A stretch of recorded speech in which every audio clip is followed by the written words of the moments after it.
আরবের একটা গোত্র আছে মাকজুমি গোত্র, এই গোত্র সম্ভ্রান্ত গোত্র। এই গোত্রের এক মেয়ে চুরি করছে, মেয়ের নাম ফাতেমা। একটা মেয়ে চুরি করছে, মেয়ের নাম কি? আমাদের নবীজির মেয়ের নাম কি? ফাতেমা। আর যে মেয়েটা চুরি করছে তার নামও ফাতেমা। সম্ভ্রান্ত বংশের মেয়ে চুরি করছে। চুরি করার পর বিষয়টা সবাইকে ভাবিয়ে তুললো, যেমন একটা বংশীয় মেয়ে চুরি করছে, এটা কেমন কথা। তার এখন হাত কাটা হবে। নবীজিরে বইলা দেখে একটু শিথিল করা যায় কিনা বিচারটা। নাউজুবিল্লাহ। নেতারা মিটিং করলো, চলো মুহাম্মদের কাছে যাই সাল্লাল্লাহু আলাইহি ওয়াসাল্লাম। যাওয়ার পর মুহাম্মদকে গিয়ে বলবো যে একটু যেন আইনটা শিথিল করে ফাতেমার হাত না কাটাবে। এই জন্য কি করা যায়? মুহাম্মদ সাল্লাল্লাহু আলাইহি সাল্লামের সাহাবীদের মধ্যে যারা মুরব্বী পর্যায়ের, তাদের সাথে বিষয়টা নিয়ে আগে কথা বলি, তাদের মাধ্যমে নবীর সাথে কথা বলা। মুরব্বীদের কাছে এই বিচার আসছে। আসার পরে মুরব্বী সাহাবীরা বললেন, আমরা পারবো না নবীজির কাছে যাইতে, তোমরা এক কাজ করো। নবীজির নাতি উসামা ইবনে যায়েদ রাদিয়াল্লাহু তাআলা, যাকে নবীজি খুব ভালোবাসে, হাদিসে আসছে হিব্বু রাসূলিল্লাহ। উসামা ছিলেন নবীজির আস্থাভাজন একজন। আর যেহেতু নাতি, আর নাতির প্রতি নানা দাদাদের একটু দুর্বলতা থাকে, এক কাজ করো তোমরা উসামাকে নবীজির কাছে পাঠাও। আমরাও দেখবেন মাঝে মাঝে ঝামেলায় বললে নাতি নাতনিদেরকে পাঠাই দিই, যা তোর নানারে বুঝা, দাদারে বুঝা, আমরা ভয়ে যাই না। উসামা ইবনে যায়েদ রাদিয়াল্লাহু তাআলা নবীজির কাছে গেলেন, আপনার সাথে একটু কথা আছে আমার। কি কথা? আমারে একটা বিষয় জানাইছে একজন মানুষ, সেই বিষয়ে আপনার সাথে কথা বলতে আসছি। বলো কি বলবো? ফাতেমা নামে একটা মেয়ে চুরি করছে, আপনি তো মনে হয় জানেন। এখন তো কোরআনের বিধান অনুযায়ী তার হাত কাটা হবে, বিচারটা কি একটু শিথিল করা যায় না? নবীজি বললেন, উসামা আতাশফাউ ফি হাদ্দিম মিন হুদুদিল্লাহ, আল্লাহর বিচার শিথিল করার ব্যাপারে তুমি আমাকে সুপারিশ করছো? উসামা, আল্লাহর স্থিরকৃত আইন শিথিল করার ব্যাপারে তুমি আমাকে সুপারিশ করছো? নবীজি বুঝতে পারছে, উসামা তোমারে কেউ পাঠাইছে, তুমি নিজে থেকে আসো নাই, চলো বাইরে যাই। নবীজি বাইরে গেছে, সবাই দাঁড়ানো। আল্লাহ নবী সবার উদ্দেশ্যে একটা ভাষণ দিলেন, শোনো তোমরা, ফাতেমা নামে একটা সম্ভ্রান্ত মেয়ে চুরি করার কারণে আজকে তোমরা তার ব্যাপারে আমার কাছে সুপারিশ করতেছো। আল্লাহর কসম, তোমরা মনে রাখো, লাউ আন্না ফাতিমাতা বিনতে মুহাম্মাদিন সাল্লাল্লাহু আলাইহি ওয়াসাল্লাম সারাকাত লাকাতা মুহাম্মাদুন ইয়াদাহা।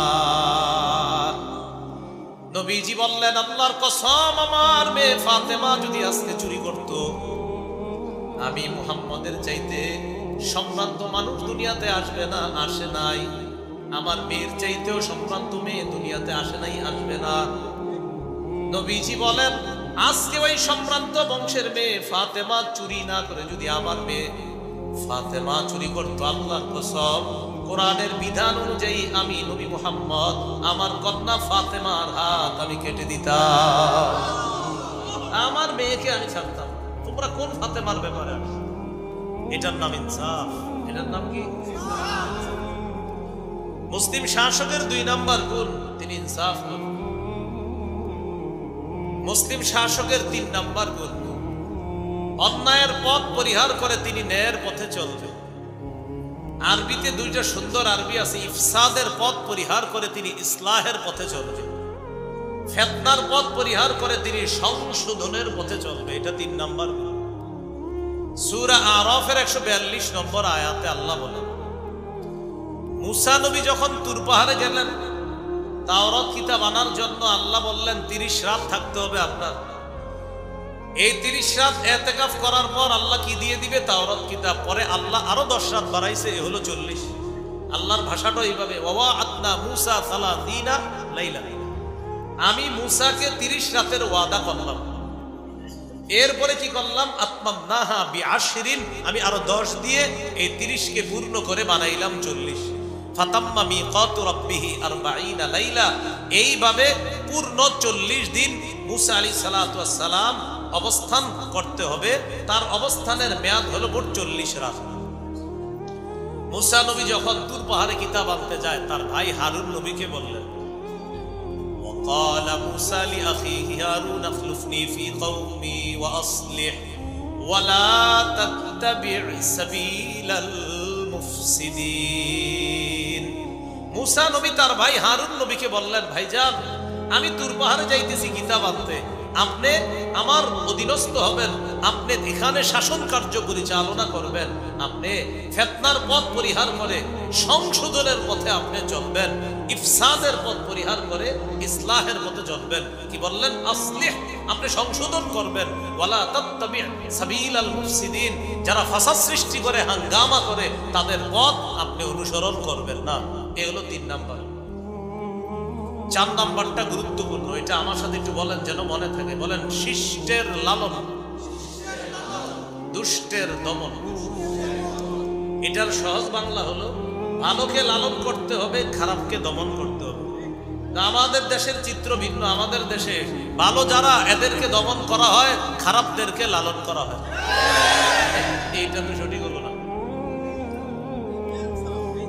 খারাপকে করা হয় লালন, ভালোকে করা হয় দমন। এরকম বেইনসাফি আমাদের দেশে আর চলতে দেওয়া ঠিক হবে না। আলেমদেরকে বিনা অপরাধে বারবার কষ্ট দেওয়া, নির্যাতনের শিকার করা, এই জাতীয় একটা আইন হতে হবে যে কোনো বিষয়ে ওলামায়ে কেরামকে কেন নিশানা বানানো হয়, এটার একমাত্র উদ্দেশ্য ইসলামের বিরোধিতা করা।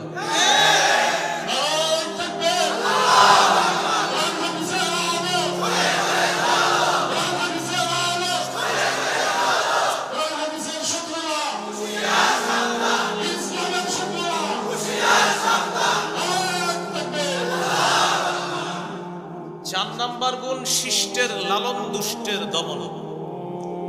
দলিল সূরা কাহফের 83 থেকে 92 নম্বর আয়াত। লম্বা আয়াতের অনুবাদ আপনাদেরকে করে দিচ্ছি। এখানে যুলকারনাইন বাদশার 2টি সফর সম্পর্কে আল্লাহ আলোচনা করছে। যারা আপনারা কোরআন পড়াশোনা করেন মনে রাখার জন্য বলছি, যুলকারনাইন বাদশার ঐতিহাসিক 3টা সফর আছে। একটা সফর হয়েছে পৃথিবীর একদম পশ্চিমে, আরেকটা পৃথিবীর একদম পূর্বে। আরেকটা সফর কোন দিকে হয়েছে এটা কোরআনে নাই। একটা সফর পৃথিবীর পূর্ব প্রান্তে, এটা কোরআনে আছে। আরেকটা সফর পশ্চিম প্রান্তে, এটাও কোরআনে আছে। আরেকটা সফর কোরআনে আছে, কিন্তু কোন দিকে, দিকটা কোরআনে নাই। মুফাসসিরিনে কেরাম গবেষণা করে বলছে আরেকটা সফর হয়েছে তার উত্তর দিকে। তাহলে উত্তর দিকের বর্ণনাটা এটা আল্লাহ সরাসরি বলেন নাই, এটা মুফাসসিরিনে কেরাম গবেষণা করে বলছে। উত্তর দিকে রাশিয়ার দিকে হয়েছে তার 3 নাম্বার সফরটা। বাকি আমরা 4 নাম্বার, যেটা শিষ্টের লালন, দুষ্টের দমন, এই দলিল নিব আমরা সূরা কাহফের 83 থেকে 92 নম্বর আয়াত। মানে 2টা সফর থেকে আমরা দলিল নিব। একটা হলো পৃথিবীর পূর্ব পাশের সফর, আর একটা পশ্চিম পাশের সফর। যুলকারনাইন বাদশার ব্যাপারে একটা কথা মনে রাখবেন। আল্লাহ তাআলা পবিত্র কোরআনের 16 নম্বর পারা 1 নম্বর পৃষ্ঠার শেষ, 2 নম্বর পৃষ্ঠার শুরু, 16 নম্বর পারার প্রথম পৃষ্ঠার শেষে আছে, দেখবেন ওয়াসআলুনাকা আন যিল কারনাইন কুল সাআতলু আলাইকুম মিনহু যিকরা। বাস 1 নম্বর পৃষ্ঠা শেষ হয়ে গেছে। এরপরে 2 নম্বর পৃষ্ঠা, ইন্না মাক্কান্না লাহু ফিল আরদি ওয়া আতাইনাহু মিন কুল্লি শাইইন সাবাবা। যুলকারনাইন বাদশার যোগ্যতা হলো তিনি যেখানে যাইতেন তার যা যা প্রয়োজন হতো আল্লাহ তাআলা তাকে সেই প্রয়োজনীয় জিনিসটা ব্যবস্থা করে দিতেন। এটা তার একটা যোগ্যতা আল্লাহ দান করেছেন। বাদশা যুলকারনাইন সফর করতে করতে পৃথিবীর একদম পশ্চিম প্রান্তে চলে গেলেন, যেখানে সূর্য অস্ত যায়। আল্লাহ তাআলা কোরআনে বলেন, হাত্তা ইযা বালাগা মাগরিবাশ শামসি ওয়াজাদাহা তাগরুবু ফি আইনিন হামিআ। যুলকারনাইন বাদশা পৃথিবীর একদম পশ্চিম পাশে গিয়ে দেখলেন একটা কাদাযুক্ত জলাশয়ের মধ্যে যেন সূর্যটা ডুবে যাচ্ছে। আবার বলছি অনুবাদটা, ওয়াজাদাহা তাগরুবু, সূর্যটাকে পাইলেন, তাগরুবু, সূর্যটা ডুবে যাচ্ছে, ফি আইনিন হামিআতিন, কাদাযুক্ত জলাশয়ের মধ্যে যেন সূর্যটা ডুবে যাচ্ছে। তো ওই সূর্যটা যখন ডুবে যাচ্ছে, যুলকারনাইন বাদশা দেখলেন সেখানে একটা জাতি আছে, যেখানে সূর্য ডুবে এর এই পাশে একটা জাতি আছে। এই জাতি আল্লাহর সাথে শিরিক করে, বলি নাউজুবিল্লাহ। আল্লাহ তাআলা যুলকারনাইন বাদশাকে ওই মানুষগুলোর উপরে নগদ ক্ষমতা প্রতিষ্ঠিত করলেন।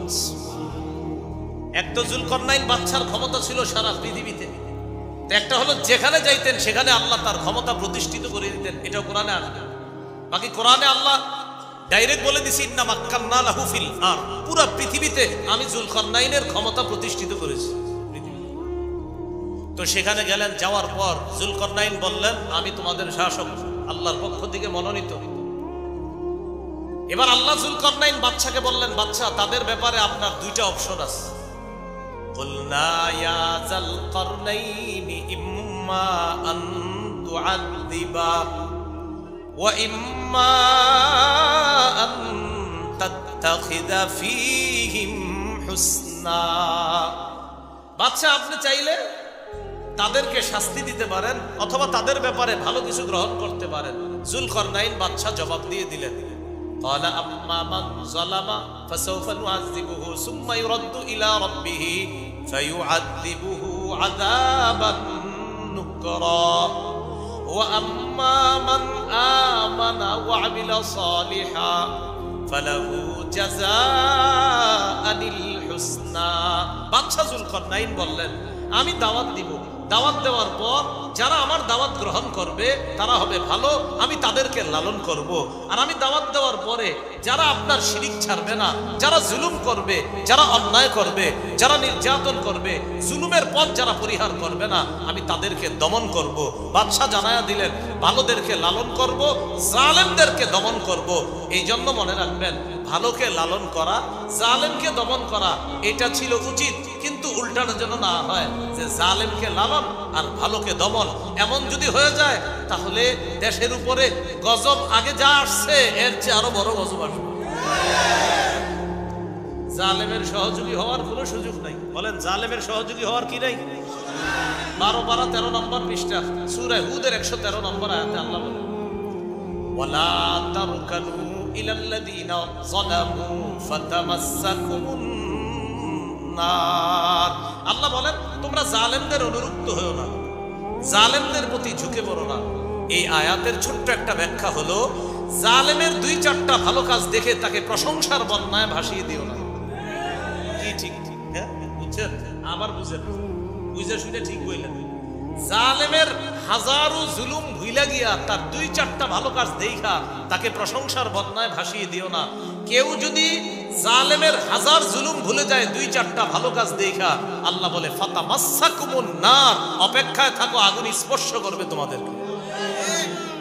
এই জন্য এই জায়গাটা ভালো করে মনে রাখেন, জালেমের 2-4টা ভালো কাজ দেখা প্রশংসার বন্যায় ভাসিয়ে দিবেন না। আমাদের অভ্যাস বড় খারাপ। এই মাইকে আমরা যারা বসি পাশে যদি আইসা কেউ বসে মনে করেন আর এই জালেম আমরা যদি সবাই জানিও এরপরে বলি তিনি এই তিনি সেই, তিনি বারবার আমাদের এলাকায় আসেন, খেটে খাওয়া মানুষের পাশে বারবার দাঁড়ায়। আসলে আজকে প্রথম আইসি। আচ্ছা আমি যে বললাম বারবার খেটে খাওয়া মানুষের পাশে দাঁড়ায়, বারবার হইলো আইলি তো আজকে বারবার, এটা মিথ্যা হলো না সত্য হলো? আর উনিও পাশে বসে মাথা নাড়ায়, মাথা নাড়ায়। আপনিও তো বলা উচিত ছিল যে হুজুর আপনি আমার নামে মিথ্যা কথা করেন, আমি তো আজকে প্রথম আইসি। 50টা প্রশংসা করে আর 40টা মিথ্যা কথা আর 2টা সত্য কথা, আর পাশে বসে উনি। এই জন্য তাকি উসমানী সাহেব এই আয়াতের ব্যাখ্যায় শেখুল ইসলাম আল্লামা তাকি উসমানী বলছে আরে ভাই জালেমের তুমি এত প্রশংসা করবা কেন? জালেম সামনে আসলে তোমার সাথে যদি সামান্য কথা হয় বাস এতটুকুই, কেমন আছেন ভালো আছি শেষ, আর বেশি কিছু বইল না, বাস ওখান থেকে এইটা বলো। শেখুল ইসলাম লেখছে এই কথা। আল্লাহ আমাদেরকে হেফাজত করে। তাহলে জালেমের সাথে সর্বোচ্চ সৌজন্যতা বোধ রক্ষা করা যাবে। বাস কেমন আছে আপনারা জিগাইলে আলহামদুলিল্লাহ ভালো আছে শেষ, এর চেয়ে বেশি কিছু বললেন না আপনি, এত প্রশংসা করার দরকার নেই। তাহলে কি শিখলাম? ভালোকে লালন করতে হবে, খারাপকে দমন করতে হবে। এটা মুসলিম শাসকের 4 নাম্বার গুণ। মুসলিম শাসকের 5 নাম্বার গুণ ও বলে দিচ্ছি। যুলকারনাইনের দ্বিতীয় সফর ছিল পৃথিবীর পূর্ব প্রান্তে যেখানে সূর্য ওঠে। সেখানে গিয়েও তার এটাই ছিল যে যারা জালেম তাদেরকে তিনি লালন করবে, আর যারা ভালো, যারা জালেম তাদেরকে তিনি দমন করবে, আর যারা ভালো তাদেরকে তিনি লালন করবে। একই 5 নাম্বার। মুসলিম শাসকের 5 নাম্বার গুণ জনগণের জন্য অকাতরে বিলিয়ে দেওয়া। কার জন্য অকাতরে বিলিয়ে দেওয়া? জনগণের জন্য অকাতরে বিলিয়ে দেওয়া। কথার কথা আপনাদের এলাকায় বিদ্যুৎ লাগবে, বিদ্যুৎ এখন বিদ্যুতের লাইন চলে আসছে, খাম্বা বসে গেছে, এবার বলতেছে ঘরে ঘরে বিদ্যুৎ তখনই পৌঁছবে প্রত্যেক ঘরের মালিক 7,000 টাকা করে দিতে হবে। কেন 7,000 দিতে হবে? এটা কেন? আসলে এটা একটু সাইডে সুইডে লাগে না, বোঝা লাগে না, বুঝেন নাই মনে হয়। সাইড মানি হলো ওই মানে আমি একটু পাতি নেতা এলাকার, আমি বলতেছি হ্যাঁ হ্যাঁ 7 করে যদি না দাও কারেন্ট কিন্তু তোমার ঘরে যাবে না। তো স্যার 7টা নিবে কে? যেই নে, এত কথা জিজ্ঞেস করার দরকার আছে? মানে আমি নিব। জনগণের জন্য অকাতরে মিলিয়ে দিতে হবে, এটা মুসলিম শাসকের 5 নাম্বার গুণ। আমার টাকা আমার কাজ করবেন, আমি আবার ঘুষ দিব কেন? বুঝেন নাই? আমার টাকা আমার কাজ করবেন, আমি ঘুষ দিব কেন? এটা হলো 5 নাম্বার। সূরা কাহফের 93 থেকে 97 নম্বর আয়াত পর্যন্ত যুলকারনাইন বাদশার 3য় সফরের সম্পর্কে আল্লাহ বলেন। যুলকারনাইন বাদশা 3 নম্বর সফরটা কোন দিকে করছে এটা কোরআনে নাই, তবে মুফাসসিরিনে কেরাম বলছে কোন দিকে? উত্তর দিকে, রাশিয়ার আশেপাশে অঞ্চল। যুলকারনাইন বাদশা যাইতে যাইতে হাত্তা ইদা বালাগ বাইনা সাদ্দাইন, 2 পাহাড়ের মাঝখানে গিয়ে তিনি পৌঁছলেন। বিশাল 2 পাহাড়, মাঝখানে ফাঁকা। সেখানে যাওয়ার পর একটা জাতি পাইলেন, যেই জাতি যুলকারনাইন বাদশার ভাষা বুঝে না। আমি আগেই বলছি আল্লাহ তাআলা যুলকারনাইন বাদশাকে একটা আজীব যোগ্যতা দিছে, তার যা প্রয়োজন হতো আল্লাহ ব্যবস্থা করে দিতেন। তো যেহেতু তিনি তাদের ভাষা বুঝে না, আল্লাহ একজন দুভাষীর ব্যবস্থা করে দিছে। যুলকারনাইন তাদের সাথে দুভাষীর মাধ্যমে কথা বলতেন। তারা যুলকারনাইন বাদশাকে বলল, বাদশা এই পাহাড়ের ওই পাশে 2টা জালেম গোষ্ঠী আছে, আমাদের উপর জুলুম করে। ইন্না ইয়াজুজা ওয়া মাজুজা মুফসিদুনা ফিল আরদ, একটা জাতির নাম ইয়াজুজ আর একটার নাম মাজুজ। এই 2 জাতি পাহাড়ের ওই পাশে থাকে, তারা আমাদের উপর লুটতরাজ চালায়। রাতের বেলা আইসা আমাদের ঘর বাড়ির উপর লুটতরাজ চালায়, হামলা চালায়, আমাদের সম্পদগুলো ছিনতাই করে নিয়ে যায়। তো বাদশা, আপনি কি 2 পাহাড়ের মাঝখানে ফাঁকা জায়গাটা একটু বন্ধ করার ব্যবস্থা করবেন? যদি কিছু টাকা পয়সা লাগে আপনারা আমরা দিব। তারা বলতেছে ফাহাল নাজআলু লাকা খারজান আলা আন তাজআলা বাইনানা ওয়া বাইনাহুম সাদ্দা, এই যে আপনি আমাদের মাঝে আর তাদের মাঝে দেয়ালটা করে দিবেন, প্রয়োজনে যদি কিছু ট্যাক্স টুক্স দিতে হয় আমরা দিব, সমস্যা নাই, তাও আপনি কাজটা করে দেন। বাদশারে ঘুষের অফার করছে। বাদশা কি জবাব দিলেন দেখেন, ক্বালা মা মাক্কান্নী ফীহি রাব্বী খায়র, আরে তোমরা আমারে কি বলো টাকা দিবা? আল্লাহ আমারে যা দিছে অনেক উত্তম। সুবহানাল্লাহ। আমাকে যে ক্ষমতা আল্লাহ দান করেছেন, এই ক্ষমতায় আমি মানুষের জন্য দিব, এই ক্ষমতা আল্লাহ আমারে দিছে, আমি যেন জনগণের জন্য অকাতরে বিলিয়ে দেই। তোমরা আমার জনগণ, তোমাদের উপর আল্লাহ আমাকে ক্ষমতায় অধিষ্ঠিত করেছেন তোমাদেরকে নেওয়ার জন্য না, আল্লাহ আমাকে ক্ষমতা দিয়েছে তোমাদেরকে দেওয়ার জন্য। দেখছেন আরে কয় শাসক, একটু চিন্তা করেন তো, ওই শাসক আর এই শাসক। তবে তোমরা একটু কাজ করো, ফাআইনুনি বিকুওয়া, আমার একটু সহযোগিতা করতে পারবা শক্তি দিয়া? বা কি লাগবে বাদশা বলেন? ওই যে লোহার পাতগুলা, এই পাতগুলা একটু বহন করে আনবা। এটা কোনো ব্যাপার না, শক্তিশালী জাতি ছিল, লোহার পাত আনছে। আনার পর 2 পাহাড়ের মাঝখানে লোহার পাতগুলা রাখছে। রাখার পর কোরআনের ভাষা হাত্তা ইদা সাওয়া বাইনা সাদাফাইন, 2 পাহাড়ের মাঝামাঝি একদম চূড়া পর্যন্ত আপনার ওই পার্টিশন হয়ে গেছে। 2 পাহাড়ের সর্বোচ্চ উঁচা, এই পাশে একটা পাহাড়, এই পাশে একটা পাহাড়, মাঝখানে যে ফাঁকা জায়গাটা, এই পরিমাণ আপনার উঁচা পরিমাণ দেয়াল করলেন যুলকারনাইন। 2 পাহাড়ের একদম সর্বোচ্চ চূড়া পর্যন্ত লোহার পাতগুলা উনি খালি জায়গায় রেখে দিলেন। এবার একটু বুঝেন, লোহার পাত রাখছে তো ইয়াজুজ মাজুজ যে ভয়ঙ্কর জাতি, এটা ধাক্কা দিলে পড়ে যাবে। এখন কি করা দরকার? পার্টিশন দিতে হবে লোহার এই পাতগুলাকে। বাদশা যুলকারনাইন বললেন, এক কাজ করো, তোমরা আগুন জ্বালাও, উনফুখু, তোমরা বাতাস দাও, আগুনের মধ্যে বাতাসের ব্যবস্থা করো। এই আয়াতে গবেষণা করে বর্তমান কামার শিল্প, কামার, আরে কামার আছে না, কামার, ওই যে দা লোহা বানায়, এই দা লোহা বানায় কোরআনের এই আয়াতের উপর গবেষণা করে এই শিল্প আবিষ্কার। ফুকু, আগুনের মধ্যে বাতাসের ব্যবস্থা করো। বাতাস দেওয়া হলো, আগুন দাউ দাউ করে জ্বলতেছে।